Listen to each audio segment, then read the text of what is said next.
mbokk mi yaa ngi seetaan sa chaîne FDS TV ngir dara bañ la rëcc ci suñu programme yu am solo yi bul fàttee abonné te bu abonné ba noppi nga bës cloche de notification bi ngir lépp lu ñu dugal nga bokk ci ñi koy njëkk a jot.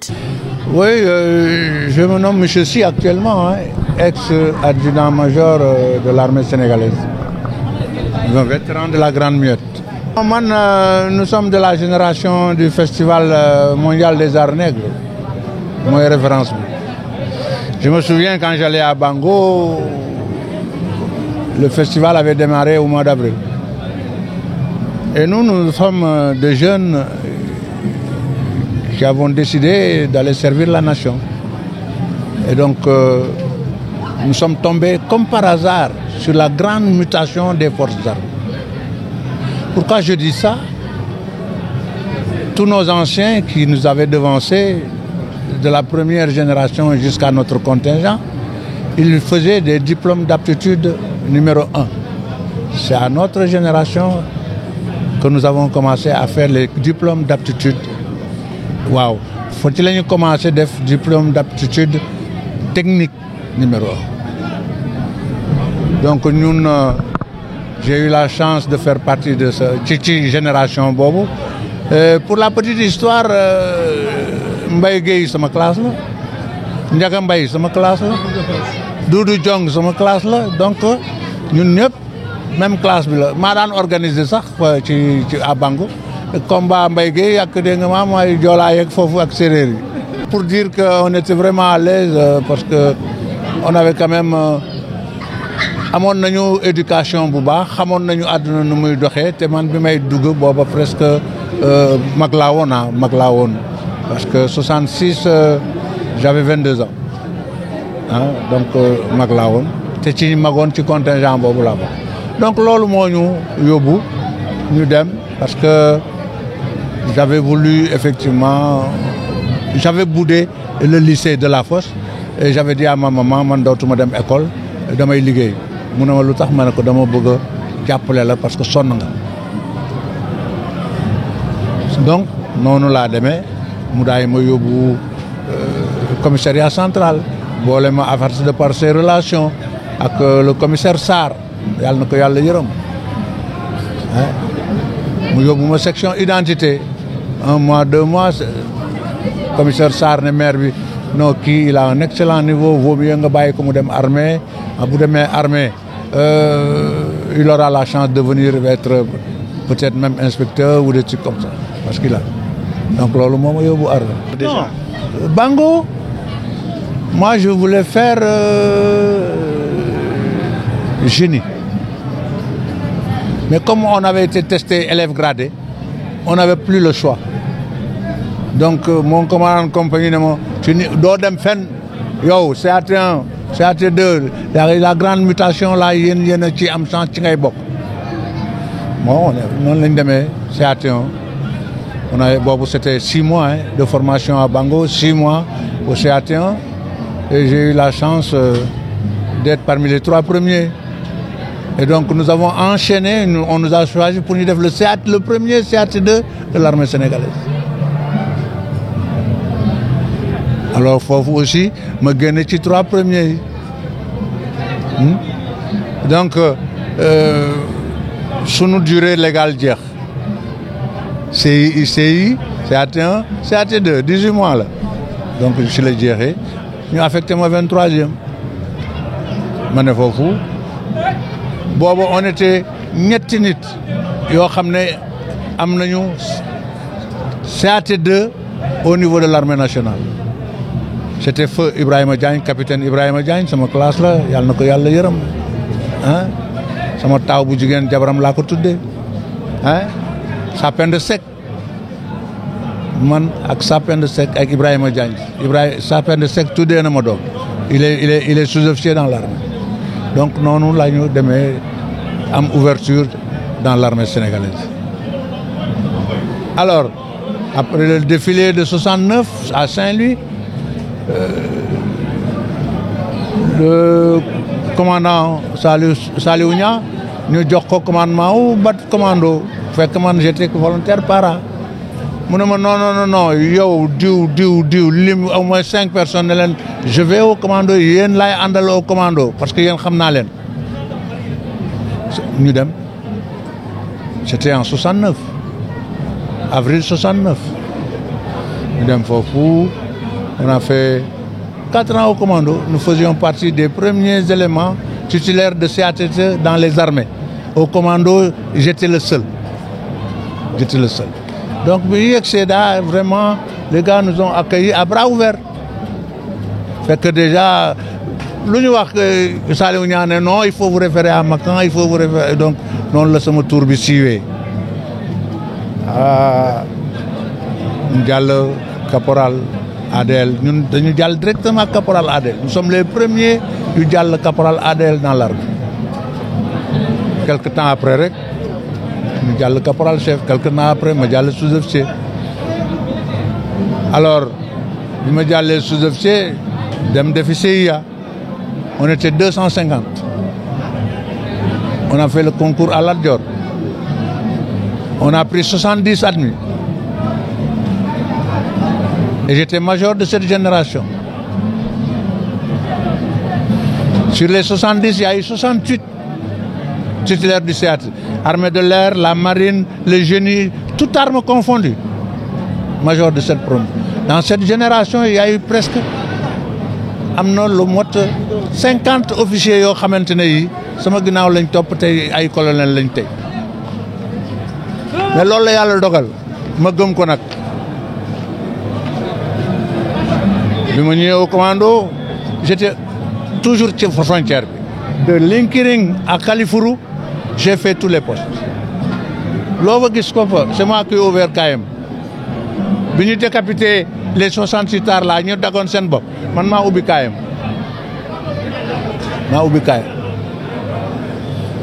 Youtou EFOC Jirak yooyu yëpp c'était en 70 69 70 donc benn bés ma nekk Bafata gii nga dégg ñuy wax ñun ñoo ko ubbi les commandos en 70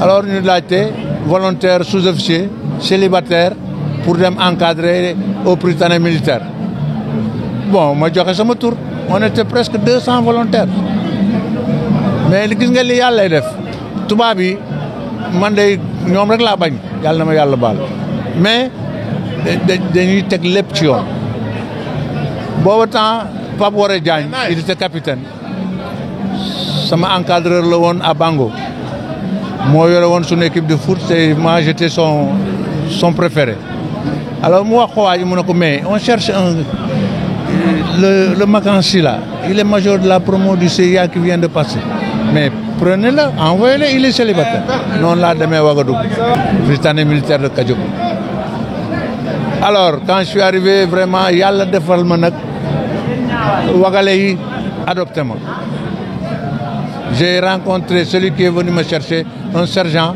il était né à Dakar un Burkinabé mu nekk sama contact comme par hasard les choses sont allées allègrement et foofu aussi vraiment Ouagadougou ma am fa tur bu rëy à cause du sport je faisais le hand je faisais l'athlétisme je faisais le foot surtout parce que j'ai été capitaine de la sélection de Ouagadougou bi may jow wala ñun ma woon da ngay def B1 foofu ma toog 2 ans defu gisuma B1 joxuma B1 ma gis de seen niveau demeewul noonu ma demandé à rentrer Pape war a wax ma ne ko damay ñibbi ma ne ko fii du sama place mu ne bu ñuy yegg ma tëj la ma ne ko bu ñuy yegg nga tëj ma mais damay dem du ma fi des noonu laa demee ma ñëw il m'a mis aux arrêts ñëw bu ma Lat Dior c'était la première fois ma dugg aux arrêts alors le lendemain général Fall daay ne leen mais an sama sous-officier voltaïque bi dégg naa ñëw na ñu ne non il est à Lat Dior aux arrêts mu ne mais lu mu def ñu ne c'est le capitaine Pape Woré Diagne ñu laaj ko mu ne mais ce qu'il a dit c'est raisonnable il perd 2 ans il était major au CIA passé ñeneen ñi def nañ B1 moom deful B1 ñu daay ma génn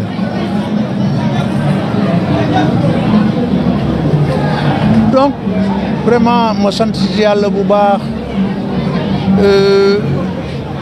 Un an après bi ma jógee bi may ñëw ñu ne ma foo jëm may leen para la man du ma commando man para la j'ai déjà fait 5 ans au commando doy na sëkk je vais au para ma ñëw compagnie bii lañ ma andi deuxième compagnie ma ñëw fii gars yi adopté ma j'avais déjà connu beaucoup de monde yoo xam ne formé woon naa leen étant à Bango parce que je suis resté quand même de 66 à 69 3 ans j'ai formé 6 contingents de soldats étant à Bango donc ñu bare adopté ma ba rek encore sama aspect sportif bi sama résultat aux examens ñu désigné ma B1 ma dem B1 je reviens encore major alors ñuy demandé sous-officier de carrière ma def candidature mais Idrissa m'a bombardé à ma première proposition laa jàll sous-officier de carrière waaw Idrissa Ba donc loolu vraiment ma ciy ñaan yàlla bu baax quelque temps après je fais le B2 major encore de la promo bi ñuy dem maa ngi wax gars yi may leen attention gis ngeen les gars du cabinet là boo leen rawul boo leen admiwul duñ leen repêché le cabinet du général de gars yi naan ma yow ma kan may leen fexe leen ba bu waa cabinet yëpp nañ leen féete ginnaaw rek buñ leen féetee ginnaaw rek ñun ñëpp ñu jàll effectivement ñoom ñoo leen féete ginnaaw ñun ñëpp ñu jàll ca at ma boobu fàtte naa at bi j'ai oublié un peu alors donc voilà un peu marquant dans l'opérationnel parce que au commando j'ai passé tout mon temps sur la régularisation de la frontière bissau-guinéenne de 69 à 73 sama compagnie day rentré man ma volontaire u des fa avec la compagnie commando qui venait encore parce que j'étais célibataire donc xam nga kooku boo gëmul yàlla doo ko def voilà donc c'est un des pans au niveau de ma carrière je suis allé donc à Ouaga ça s'est très bien passé ma ñëw fii aussi donc loolu moo waral man je suis vraiment quand je partais à l'école militaire de santé en 81 après Fodé Kaba c'est le général Mara qui m'a proposé d'aller là-bas mu ne ma je veux que tu encadres mes gosses je veux ceci je veux cela noonu laa demee école militaire de santé où j'ai encadré 8 générations de médecins général Fatou Fall mi je l'ai reçu en 85 à l'école militaire de santé pour la petite histoire ma xuloog moom xuloo bu tàng mais li ma ci def bëgguma ko dégg parce que sama kilifa la léegi donc voilà en tout cas j'ai fait une carrière assez remplie je pense damay faral di wax mon fils il est colonel dans l'armée il est à la zone 1 moom la ma général di bi wax ma ne xaw moo ne Alassane sa doom la ma ne ko si c'est mon fils bon yàlla nañu yàlla loolu sutura j'ai perdu le fil ba taara la ma sa bëgg alors quand Mara m'a fait affecter à l'école militaire de santé j'ai conservé le brevet le béret para sama première semaine je tombe sur le capitaine Mbodj colonel Mbodj gaañu na ndeysaan colonel Mbodj Pape Assane Mbodj il s'appelle on a fait le commando ensemble et on s'est retrouvé il était comme zone mu ne ma ici c'est pas les paras il faut enlever le béret ma ne ko man colonel il était colonel ma ne ko moi je suis para je vais mourir para mu ne tu as été commando comme moi ma ne ko oui mais je ne suis plus commando lu xuloo fa mu ne ma je vais te foutre dans ma ne ko d'accord mais béret bi du ma ko dindi j'ai conservé mon béret jusqu'à ma retraite j'ai fait 8 ans à l'école militaire de santé 8 générations de médecins et jusqu'à présent il me le rend fu ma tourné fu ma wootee ñu jàppale ma fu ma recommandé ñu déplacé dem consultation donc loolu am na solo ma jóge fa alors waxoon naa ko à l'entame général Dieng affecté ma dégg nga maam à l'hôpital principal sur un poste que boo xamante ne bi je devais remplacer un ancien à moi qui devait aller à la retraite ma ñëw fa 1 an 2 ans même pas le surveillant général qui était là-bas depuis 40 ans ne ki ñu ko envoyé pour mu remplacer ko du ko mën a remplacer mais ki ngeen yóbbu matériel te ma di ko gis mosuma ko gis mu gont mosuma ko gis mu wàcc ah te bu monté permanence li muy bind ci registre bi kenn benn sous-officier du ko bind kooku laa bëgg mu remplacer donc c'est comme ça que j'ai été nommé surveillant général 89 jusqu'à ma retraite en 97 kooku aussi beneen histoire la man yàlla may na ma ki may wax sama talibé Abdoul Aziz Dabakh moom moo ko wax de dama toog sama téléphone sonné ma ne allo mu ne woy man la Maodo ma ne ko Maodo ban Maodo mu ne ma Maodo bu Abdou Dabakh ma ne ko mbaa jàmm mu ne ma noo du jàmm ma ne ko lan la mu ne ma góor gi de laay wutal place woote naa Brévier place amul ma ne ko mbaa yéen a ngi repos Mandel mu ne ma foofu lañ ne ma ne ko dugalal góor gi fekk si leen ma principal mu ne ma mais Brévier amul place de ma ne ko du dañ lañ la wax nga woo ma mu ne waaw ma ne ko boo ñëwee amoo place lu siyeen yi raxasoo maa ko naan ma raccroché woo son chef de poste gendarme ils étaient sous mes ordres ma ne ko y a un véhicule qui va venir et il va amener le vieux Abdoul Aziz mais dans la discrétion le temps mu ñëw ma woo majoru Brévier ma ne ko la suite 8 prépare-moi ça il y a un marabout que je vais mettre là-bas parce que ci Brévier dafa am ñaari suite tous les pays yi ñu wër bu ñu amee évasion sur l'Europe ou les États-Unis dañ leen koy permettre ñu téye fa le temps ñu am seen vol ñu dem donc fa laa ko dugal mais ñoom mënuñu xam loolu donc ma woo major bi ma ne ko tu me prépares là xam naa ne tubaab bi dinañu réagir ma wax ko mu ne ma d'accord ma toog même pas 10 minutes le général qui m'appelle Makan ma ne ko oui mu ne ma tu as donné la suite à un marabout ma ne ko oui mu ne ma pourquoi ma ne ko vous le saurez très rapidement man samay wax du kii de tubaab bi laa gënoon a yab parce que dama gëmoon sama bopp wóolu sama bopp du ma def lu dul yoon mu ne ma bon c'est bon ma ne ko j'habitais à l'hôpital sama kër ak morgue bi ñoo tax 20 heures ci même jour bi sama téléphone sonné ma yëkkati allo mu ne c'est le général ma ne ko qu'est-ce qui se passe mu ne ma Makan mais le président Abdou Diouf vient de m'appeler il y a un marabout qu'on doit hospitaliser ma ne ko il est d'où mu ne ma de Tivaouane ma ne ko mais c'est celui qui est à la suite 8 mu ne ma quoi ma ne ko oui mu ne ma sacré ma ko donc loolu yàlla may na ma ko c'était le 6 septembre 97 lu am solo la parce que 3 jours après je suis allé à la retraite le 9 mais j'étais encore là-bas j'ai coordonné avec le médecin de Brévier ma ne ko celui-là quel est son tableau mu ne ma tableau bi baaxul dara mais quand mais lui il sait qu'il va partir hein ma ne ko mais il le sait cette personne-là c'est pas n'importe qui et vous vous en rendrez compte ma ne ko s'il part quelle que soit l'heure avertissez-moi il faut qu'on l'enterre avant de l'annoncer mu ne ma pourquoi ma ne ko sinon duñ ko enterre mu yéemu tubaab donc yàlla may na chaque les matins 6h30 maa ngi ci bunt parce que bi may ñëw le lendemain dama ne général bi on doit aller lui rendre visite et il faut que le colonel soit là mu jaaxle mu ne ma ah bon ma ne ko ah oui c'est pas Abdou Diouf qui vous a appelé non donc c'est pas n'importe quelle personne qui est là ñu ne ñëw toog Maodo da ah si na nga def ma ne ko waaw maa ngi nii de kilifa yi de ñooy ñëw seet si góor gi mu ne ah est-ce que jar na ko ma ne ko non ñii boo leen jekkoo da nga leen woon sa bopp bàyyi rek ñu ñëw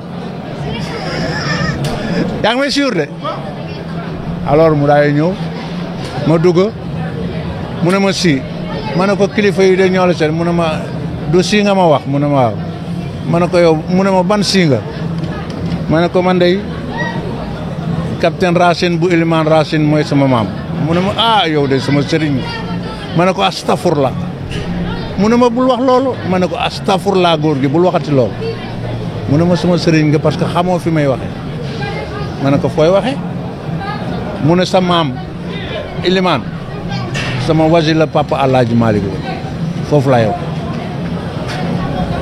ma ne ko man de mun maa nekk sa sëriñ mu ne ma man maa la def sama sëriñ 6h30 bu nekk ma ñëw mu ñaanal ma le 7 le 8 le 9 ma dem retraite le 10 le 11 le 12 le 13 dans la nuit ñu woo ma 4h du matin fekk le 14 septembre ni xam nga mooy anniversaire ñu ne paa bi dem na may leen ok ma woo permanence envoyé leen ambulance bi il faut qu'on amène le vieux enterré ko avant kenn di noonu lañ ko def yàlla may na ma loolu 6 7 8 9 10 11 12 13 14 chaque jour góor gi ñaanal donc man lu may xaarati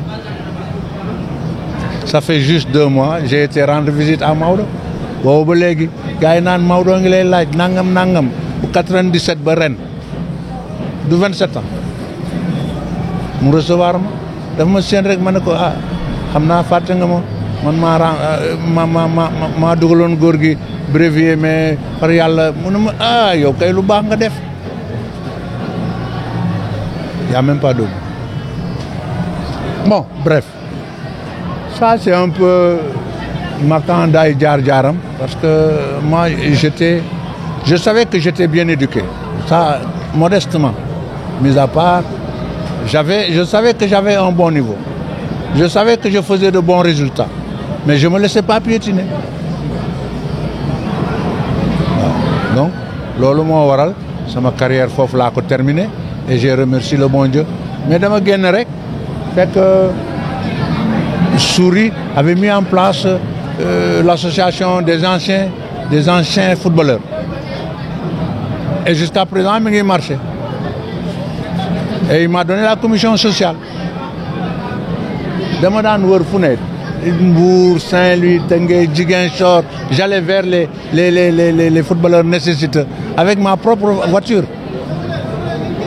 mu naan boo demee fii jëndal ordonnance boo demee kii jox ko lii boo demee kii jox ko dund bi je me fatiguais pas bu ma ñëwee ba fekk waa ji dëkk damay dugg ci boutique bi liñ ko war a jëndal ma jëndal ko bu ma ñëwee jox ko ne ko boutique bi de yow yaa moom loolu xam nga doo ci transporter ça c'est un peu la répartition de nga maam et la réaction du bon militaire pourquoi t'encombrer ay jëlee 20 tonnes fële yow jaru ko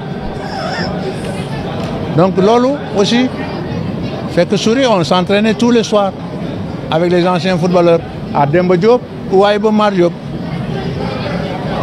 Alors, on lui dit qu'il va prendre la fédération. Moudaïne a moi je suis encombré. Il dit à Majub Sen, Mandé dama wara dem fédération mais dafa am ñu ma sonal te dama japp ñetti tour.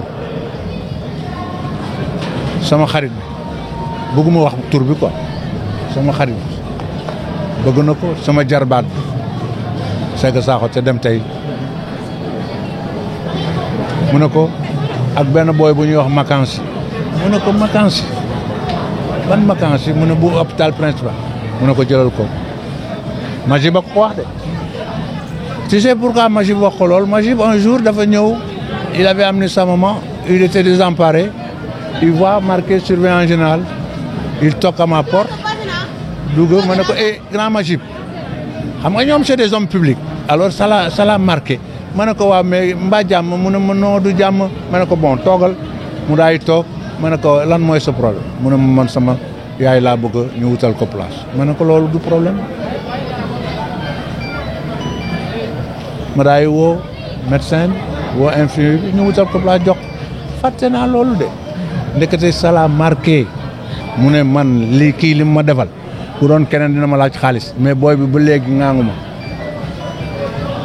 donc c'est comme ça que Souris m'a amené voilà donc c'est comme ça quand je suis arrivé mu tombé que Bruno ñëw Bruno Metsu alors donc Bruno il était au Novotel il avait un problème de transport comme il y avait le véhicule de l'Allemand qui était avec moi gars yi di ko xëcco ma jël ko di ko yóbbu di ko andi je servais de chauffeur hein, et en même temps il a beaucoup aimé mu ne mais vraiment moi je voudrais que je te prenne dans le staff pour que tu... C'est comme ça que j'ai mis un contenu dans le rôle de l'intendance à l'équipe nationale. L'intendant ne voyageait pas, c'était un magasinier et puis c'était tout. Moi j'ai dit je ne suis pas un magasinier, moi je suis un logisticien, mais je ne suis pas là pour ça. Donc c'est sur la proposition de Bruno que j'ai commencé à voyager. Nous dem, ça a marché, nous dem, ça a marché. Après il m'a dit non, c'est formidable. On est allé jusqu'à même me responsabiliser sur la prise des équipements. On était avec le coq. Je suis allé combien de fois à Mulhouse pour discuter sur le design, hein, sur la texture. Hein.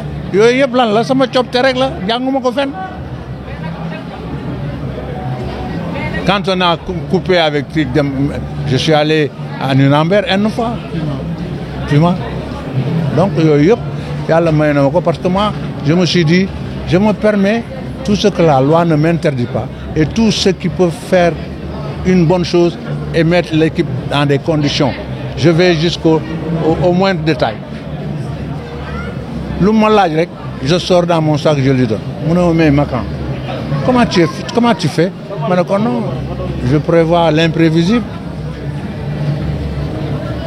Ce sac-là, c'est pour cela. Beaucoup de gens disent que c'est des gris-gris. Or, j'ai tout là-dedans, moi. Tout ce que je peux avoir besoin, en tout cas, de mon côté. Voilà. Donc, moi aussi, c'est comme ça que je l'ai marqué. Ça nous a permis de nous qualifier pour une première fois. Parce qu'avant Nidem Fofu, il y avait le Mali. On a joué la finale, on l'a perdu. Or, le premier mi-temps, on a eu Camerounais. Hein? Premier mi-temps, on a eu Camerounais. Fait que moi, Camerounais, si on gagne la coupe, je me rase la moustache. Bon, j'avais une moustache symbolique. Hein? À Bango, on m'appelait Django. Ici, on m'appelait Feder. À l'école militaire de Sangué, on m'appelait... Il y a le roi sud-africain, là, le guerrier sud-africain, là, dans ma partie tour. Oh là là. Zulu. Hein? Le roi Zulu. Non, non, non. Non, non, non. Un sanguin. Bon, bref. Alors, bon, à l'école, non, non. Et quand j'ai voulu raser ça, c'était symbolique. Donc, malheureusement, gagné-nous. Mané, France, ouverture. Ce match, on l'a gagné au plan de cul. On allait souvent en regroupement au plan de cul à Marseille. C'est dans la chambre de Amara Traoré que les gosses ont pris la décision de battre la France. Parce que le maire de plan de cul nous avait invités à un pot, parce qu'on venait là-bas souvent. Mouda oui, j'espère que vous allez vous qualifier en Coupe du Monde. Nous sommes Namibie, hein, et qu'on se retrouve en finale, que nous gagnons 1-0. C'est le maire qui dit ça, hein, le maire. Alors j'ai dit aux gosses d'Engende, ça c'est un défi. Nous militaires, nous aimons les défis. C'est un défi. Les gosses se sont vus à l'intérieur de la chambre de Kichis, là où ils ont pris mourir, mais gagner la France. Et ils l'ont montré. Tu as vu est-ce que tu as regardé le match? Mais à l'échauffement, déjà, on avait gagné le match. Et on y croyait. Les gosses y croyaient. C'est là où, tactiquement, Bruno a éliminé Henri Camara pour faire Moussa Ndiaye, parce que Moussa Ndiaye jouait latéral avant d'être à l'avant. Parce que les Arazou warul centré. C'était ça la consigne. Et on a expérimenté ce système contre l'Équateur. Non, ce n'est pas l'Équateur. Hein? Arabie Saoudite, mais au Japon, on a fait un match amical. C'est contre l'Équateur. Bon, on avait fait match nul. Mais c'est ce système-là qu'on a mis en place. Moi, je gars yi dugal. Gis nga boy ni jeu comme ay gaynde. Gis nga amna benn bo xamné Aliou Cissé dañ ko waroon génne bi muy yéeg ci kaw demi français bi ah dëgg la wala déet bu ñu waxante dëgg rek Aliou ne devait pas terminer le match dafa yéeg ci kawam donc bref là on l'a échappé belle avec la transversale dégg nga maam du français là nu mu tudd ku mën a dóor ki ah une transversale ba barre bi tremblé donc beneen anecdote foofu la veille du match contre la France Bruno est venu complètement désemparé il me dit Makan ma ne ko oui mu ne ma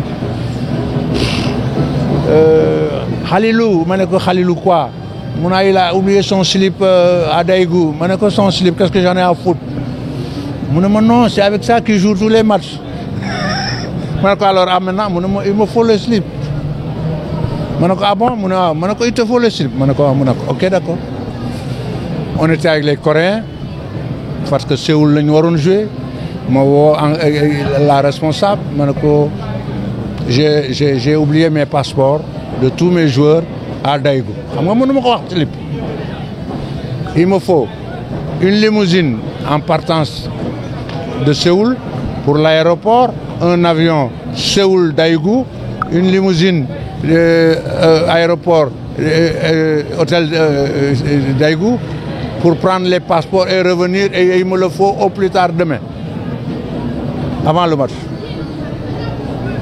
ma jël sama adjoint le bagagiste Pape Thierno wax ko il a pris waa ji ne ma ah loolu dina jafe de ma ne ko c'est pas mon problème entre Daïgou et Séoul ça faisait presque un peu plus de Dakar-Saint-Louis quoi mais ñoom xam nga foofu ils sont en avance sur nous les vols domestiques là il y en a comme donc c'est comme ça qu'on a mis cette manœuvre en place on a été Pape Thierno a été il a été comme il l'a indiqué il a pris le slip il l'a amené dans la nuit alors le matin ma ñëw yow ma sax kii di ma woon naan ma mais ça y est ma ne ko non ça y est pas on n'a pas vu le slip ma di ko dóor pression mu ne non ma quand c'est pas possible ma ne ko ah il n'a pas vu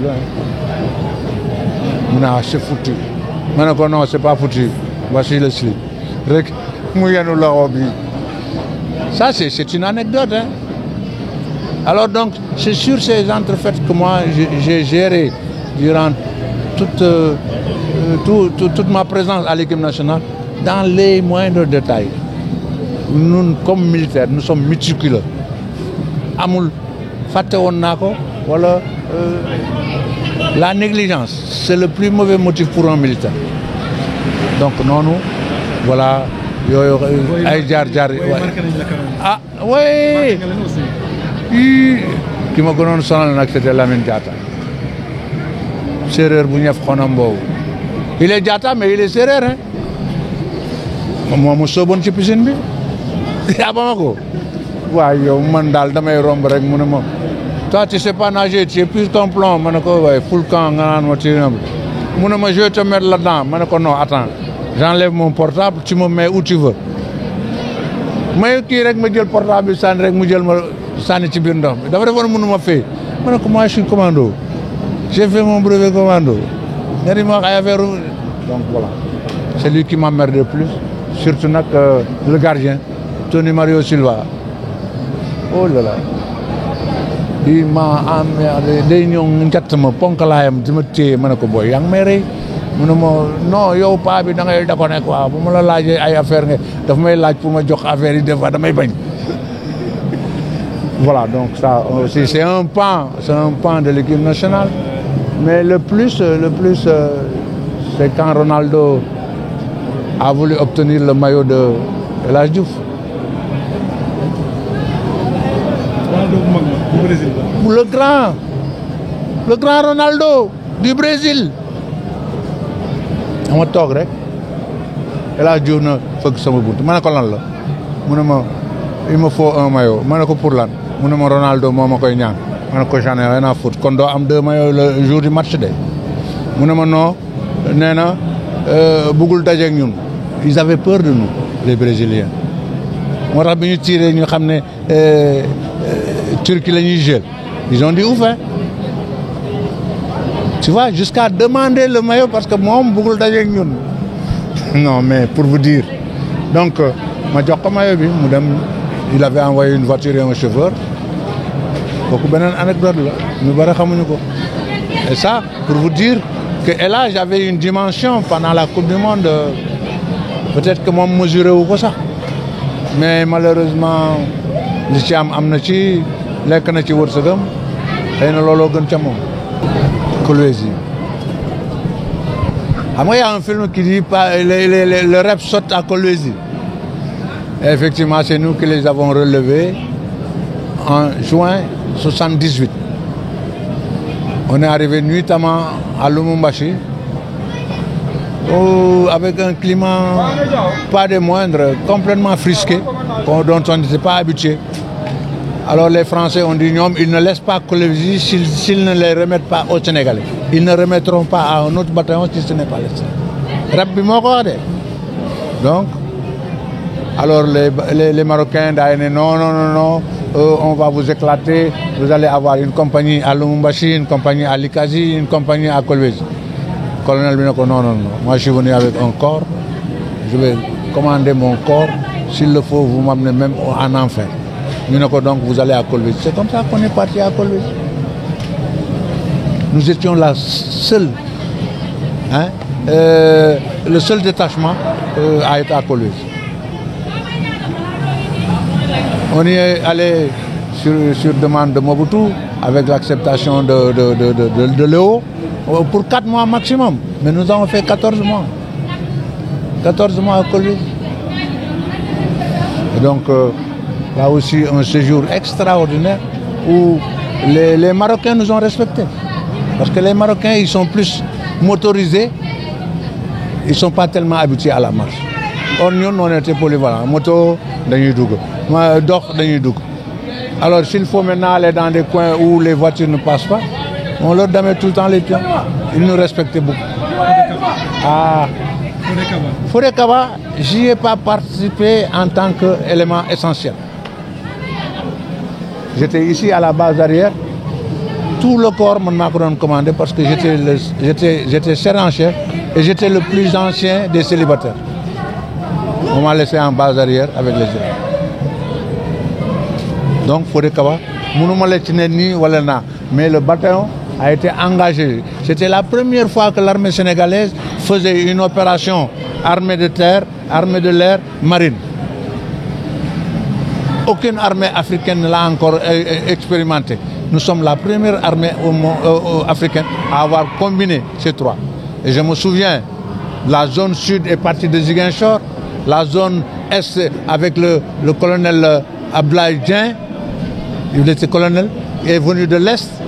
Les paras, nous avons sauté sur comment ça s'appelle encore, Yunum, l'aéroport de Yunum.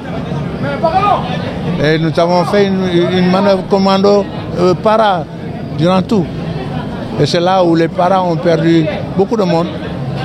Nous avons été les premiers à avoir perdu Dien, qui avait été pris comme prisonnier, otage. Et donc, le premier tombé, c'est sûrement Rosalio Silva, un ancien à moi qui était au commando. Mais après, le Puma Abidano, avec Andala. Et là aussi, c'est mon ancien commandant de compagnie, Zahir, qui était dans le Puma avec ses éléments commando. Le Koné. Mamadou Konté. Voilà, donc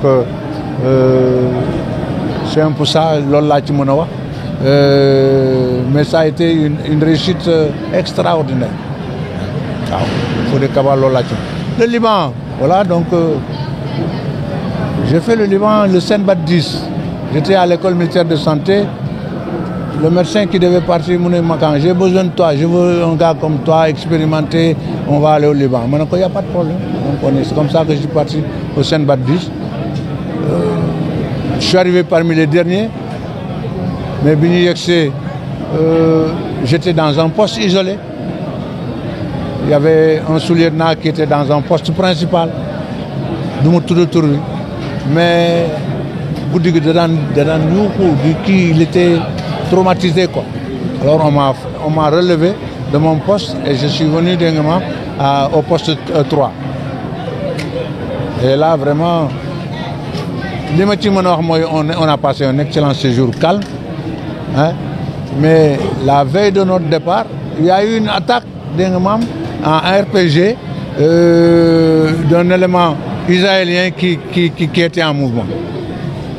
Et c'est juste devant mon poste. Mais il y a le Defti Soutoura, on a pu avoir la bonne réaction. On a exfiltré les Israéliens dougal len sunu cantonnement xam nga ONU la woon donc ñun amuñu lu ñuy jël part donc après kii bi dafa tombé dans le ravin donc le gars il s'est ressaisi, il a communiqué yowut yi daay jël communication joxe position seen élément bi daanoog yooyu yëpp donc loolu aussi yàlla defal nañ ci sutura vraiment noonu lañ ñibbisee. Mon seul regret, c'est d'avoir eu un officier qui m'avait pas compris. Hein? Et moi, pour tous ceux qui me connaissent, je ne me laisse pas marcher sur les pieds. J'ai toujours eu confiance en moi. Je n'ai pas accédé à l'école, mais j'ai fait une excellente carrière remplie. Peut-être que pour moi, je me demande à l'épaulette, d'abord à l'hôpital principal. Et là, déjà, ça m'est resté comme mon plus beau souvenir de ma vie. mbokk mi yaa ngi seetaan sa chaîne FDS TV ngir dara bañ la rëcc ci suñu programme yu am solo yi bul fàttee abonné te bu abonné ba noppi nga bës cloche de notification bi ngir lépp lu ñu dugal nga bokk ci ñi koy njëkk a jot.